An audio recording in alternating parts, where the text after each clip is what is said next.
खुदावंद के ज़िंदा पाक कलाम में से दूसरा सलातीन उसका 7 बाब। तब अलीशा ने कहा, तुम खुदावंद की बात सुनो। खुदावंद यूँ फरमाता है कि कल इसी वक्त के करीब सामरिया के फाटक पर एक मिस्काल में एक पैमाना मैदा और एक ही मिस्काल में 2 पैमाने जो बिकेगा। तब उस सरदार ने जिसके हाथ पर बादशाह तकिया करता था मर्द खुदा को जवाब दिया, देख, अगर खुदावंद आसमान में खिड़कियां भी लगा दे तो भी क्या ये बात हो सकती है? उसने कहा, सुन, तू इसे अपनी आंखों से देखेगा पर उसमें से खाने ना पाएगा। इरामी लश्कर फरार होता है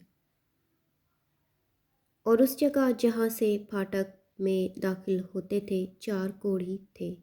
उन्होंने एक दूसरे से कहा, हम यहाँ बैठे बैठे क्यों मरें? अगर हम कहें कि शहर के अंदर जाएंगे तो शहर में काल है और हम वहाँ मर जाएंगे, और अगर यहीं बैठे रहें तो भी मरेंगे। सो आओ हम इरामी लश्कर में जाएं। अगर वो हमको जीता छोड़ें तो हम जीते रहेंगे, और अगर वो हमको मार डालें तो हमको मरना ही तो है। बस वो शाम के वक्त उठे कि इरामियों की लश्करगाह को जाएं, और जब वो इरामियों की लश्करगाह की बाहर की हद पर पहुँचे तो देखा कि वहाँ कोई आदमी नहीं है, क्योंकि खुदावंद ने रथों की आवाज़ और घोड़ों की आवाज़ बल्कि एक बड़ी फ़ौज की आवाज़ इरामियों के लश्कर को सुनवाई। सो वो आपस में कहने लगे कि देखो, शाही इसराइल ने हित्तियों के बादशाहों और मिस्रियों के बादशाहों को हमारे खिलाफ उजरत पर बुलाया है ताकि वो हम पर चढ़ आएं। इसलिए वो उठे और शाम को भाग निकले और अपने डेरे और अपने घोड़े और अपने गधे बल्कि सारी लश्कर का जैसी की तैसी छोड़ दी और अपनी जान लेकर भागे।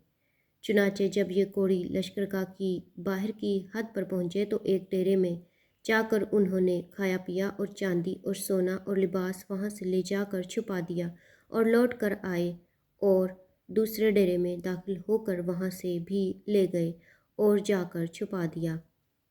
फिर वो एक दूसरे से कहने लगे, हम अच्छा नहीं करते। आज का दिन खुशखबरी का दिन है और हम खामोश हैं। अगर हम सुबह की रोशनी तक ठहरे रहें तो सज़ा पाएंगे। बस आओ हम जाकर बादशाह के घराने को खबर दें। सो उन्होंने आकर शहर के दरबान को बुलाया और उनको बताया कि हम इरामियों की लश्करगाह में गए, और देखो वहाँ न आदमी है न आदमी की आवाज़, सिर्फ घोड़े बंधे हुए और गधे बंधे हुए और खैमे जूं के तूं हैं। और दरबानों ने पुकार कर बादशाह के महल में खबर दी।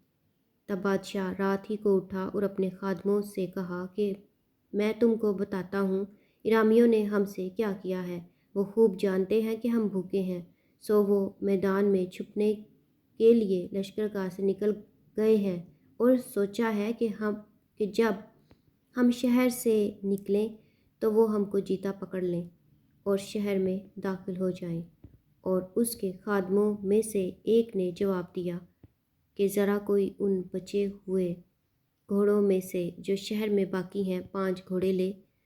वो तो इसराइल की सारी जमात की मानिद है जो बाकी रह गई है, बल्कि वो उस सारी इसराइली जमात की मानिद है जो फना हो गई, और हम उनको भेज कर देखें। सो उन्होंने 2 रथ घोड़ों समेत लिए और बादशाह ने उनको इरामियों के लश्कर के पीछे भेजा कि जाकर देखें, और वो उनके पीछे यरदन तक चले गए। और देखो, सारा रास्ता कपड़ों और बर्तनों से भरा पड़ा था जिनको इरामियों ने जल्दी में फेंक दिया था। सो कासिदों ने लौटकर बादशाह को खबर दी। तब लोगों ने निकलकर इरामियों की लश्करगाह को लूटा। सो एक मिसकाल में एक पैमाना मैदा और एक ही मिसकाल में 2 पैमाने जो खुदावंद के कलाम के मुताबिक बिका।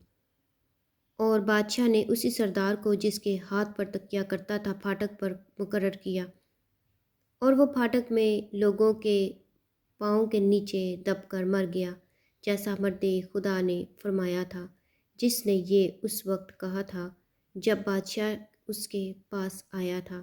اور مرد خدا نے جیسا بادشاہ سے کہا تھا کہ کل اسی وقت کے قریب ایک مسکال میں 2 پیمانے جو اور ایک ہی مسکال میں 1 پیمانہ میدا سامریا کے پھاٹک پر ملے گا، ویسا ہی ہوا۔ اور اس سردار نے مرد خدا کو خوب جواب دیا تھا کہ دیکھ، اگر خداوند آسمان میں کھڑکیاں بھی لگا دے تو بھی کیا ایسی بات ہو سکتی ہے؟ اور اس نے کہا تھا کہ تو اپنی آنکھوں سے دیکھے گا پر اس میں سے کھانے نہ پائے گا۔ سو اس کے ساتھ ٹھیک ایسا ہی ہوا، کیونکہ وہ پھاٹک میں لوگوں کے پاؤں کے نیچے دب کر مر گیا۔